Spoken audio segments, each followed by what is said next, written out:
¿Te suena esta imagen? Peregrinos con sombreros negros y hebillas, sentados a una mesa larguísima junto a nativos americanos, compartiendo un pavo perfecto bajo un cielo de otoño.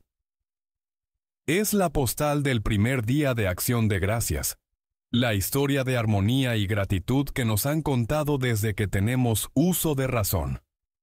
Un cuento sobre cómo dos culturas supuestamente se unieron en paz, pues esa imagen idílica que nos enseñaron en la escuela es en gran parte un mito, una versión muy conveniente, simplificada y endulzada que oculta una realidad muchísimo más compleja, oscura y, siendo honestos, sangrienta.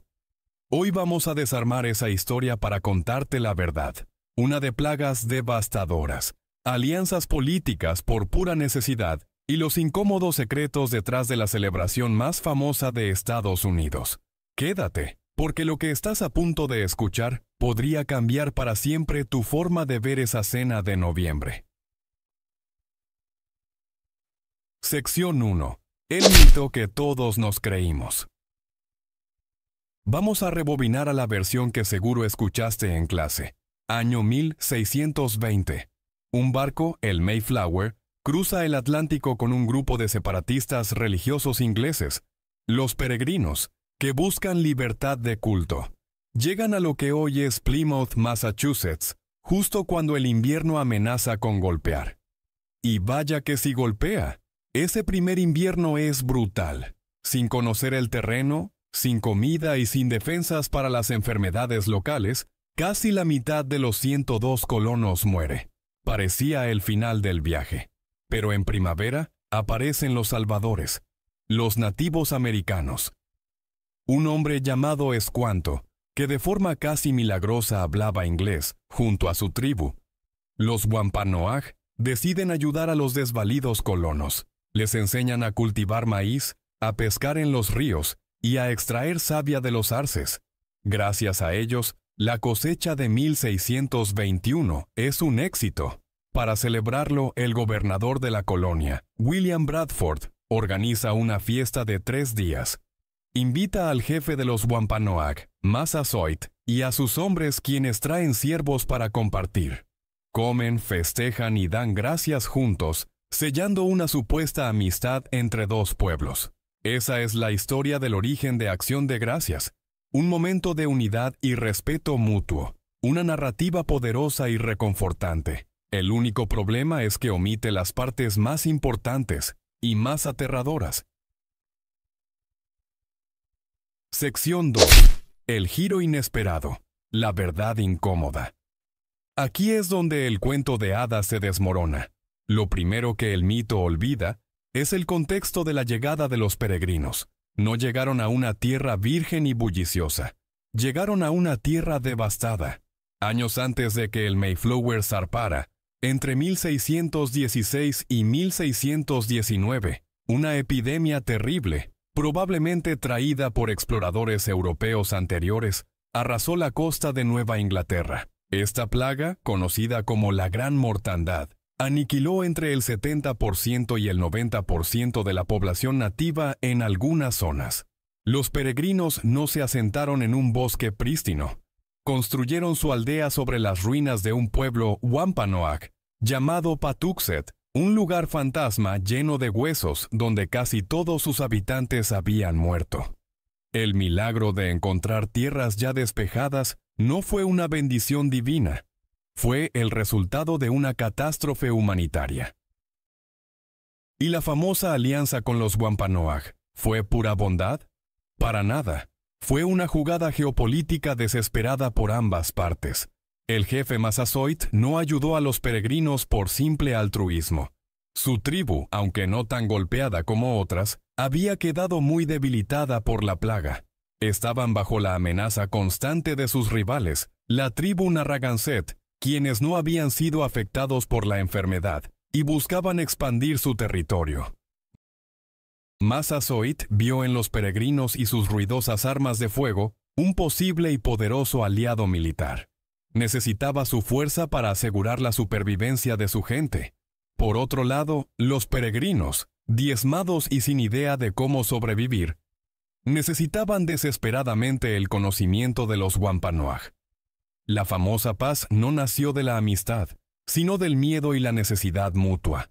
Fue un pacto de conveniencia entre dos grupos debilitados. La famosa cena de 1621 no fue una celebración de amistad, sino la formalización de una frágil y tensa alianza política. Sección 3. El lado oscuro, de la unión a la ruptura. Esa paz tan frágil como te puedes imaginar, no duró. A medida que más y más colonos llegaban a Nueva Inglaterra, la balanza de poder cambió. Los nuevos colonos no tenían la misma dependencia de los nativos, y su apetito por la tierra era insaciable. Las tensiones y las disputas por los recursos se volvieron la norma. El punto de inflexión que revela el lado más oscuro de esta historia ocurrió en 1637, durante la Guerra Pequot. La tribu Pequot era una de las más poderosas y se resistía a la expansión inglesa. Tras una serie de conflictos, los colonos decidieron que debían ser eliminados. En mayo de 1637, una fuerza de puritanos y sus aliados de la tribu Narragansett rodeó una aldea fortificada Pequot junto al río Mystic, donde dormían más de 700 hombres, mujeres y niños. Lo que pasó no fue una batalla, fue una masacre. Los colonos prendieron fuego a la aldea, bloquearon las salidas y dispararon a quienes intentaban escapar o los empujaron de vuelta a las llamas. En menos de una hora, casi toda la aldea fue aniquilada. ¿Y qué pasó al día siguiente? El gobernador de la colonia de la Bahía de Massachusetts, John Winthrop, declaró un día de acción de gracias para celebrar el regreso de los soldados y agradecer a Dios por la victoria sobre los Pequot. Sí, leíste bien. Se dieron gracias por una masacre. Aunque esta práctica no era universal en todas las colonias, sí demuestra cómo la idea de acción de gracias se entrelazó no solo con la cosecha, sino con la conquista. Sección 4. Reescribiendo la historia. El verdadero origen de la fiesta. Pero la historia es todavía más enrevesada, porque si vamos a hablar del primer día de acción de gracias europeo en lo que hoy es Estados Unidos, el de Plymouth en 1621, ni siquiera fue el primero. 56 años antes, en 1565, otros europeos ya habían celebrado un festín de agradecimiento con nativos. El 8 de septiembre de 1565, el explorador español Pedro Menéndez de Avilés fundó San Agustín en Florida, el asentamiento europeo continuo más antiguo de Estados Unidos. Para celebrar su llegada, se ofició una misa de acción de gracias. Y después los colonos españoles compartieron su comida con la tribu local, los Timucua. El menú no era pavo, era cocido de garbanzos con cerdo salado y vino tinto. Técnicamente, el primer día de acción de gracias fue español y católico. Entonces, ¿por qué toda la atención está en los peregrinos? Aquí es donde entra la política. Durante décadas, la celebración fue algo regional. No se convirtió en una fiesta nacional hasta 1863, en plena guerra civil. Antes de eso, George Washington había proclamado un Día Nacional de Acción de Gracias en 1789, pero fue un evento único, no una tradición anual. La persona que realmente luchó por convertirlo en una fiesta nacional fue Sarah Josepha Hale, una influyente editora que durante años hizo campaña para unificar al país con una fecha compartida.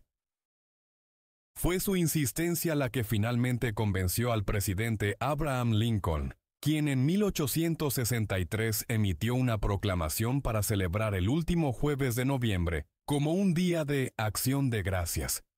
Su objetivo no era recordar con precisión una comida, sino unir a una nación destrozada por la guerra. Necesitaba un mito unificador, una historia de origen que inspirara identidad nacional. La historia idealizada de los peregrinos y los nativos era perfecta para eso. Sección 5. celebración o conmemoración, el debate actual. Sabiendo todo esto, ¿qué hacemos con el Día de Acción de Gracias? Para muchos es una fiesta familiar centrada en la comida y la gratitud. Pero para muchos nativos americanos es un día de dolor. Desde 1970, el mismo día de la fiesta, se reúnen en Plymouth para conmemorar lo que llaman el Día Nacional de Luto. No es una protesta contra la gratitud. De hecho, es un valor central en muchas de sus culturas. Es un recordatorio del genocidio, el robo de tierras y las promesas rotas que comenzaron con la llegada de los colonos. Es una protesta contra la narrativa que borra su sufrimiento. Es importante aclarar que no todos los nativos americanos ven este día igual. Las perspectivas varían, pero el Día Nacional de Luto es una voz crucial que desafía la historia oficial. Conclusión. La historia del Día de Acción de Gracias no es un cuento sencillo. Es una historia desordenada y brutal sobre supervivencia, enfermedades, política y guerra. La versión escolar de la Cena Feliz de 1621 es solo una pequeña parte del relato. La realidad incluye una plaga, una alianza por desesperación, masacres celebradas con oraciones y una proclamación moderna con un fin puramente político. Saber esto no tiene por qué arruinar la celebración, pero sí debería darle más profundidad. Nos obliga a cuestionar los mitos sobre los que se construyen las naciones y a entender que la historia tiene muchas perspectivas.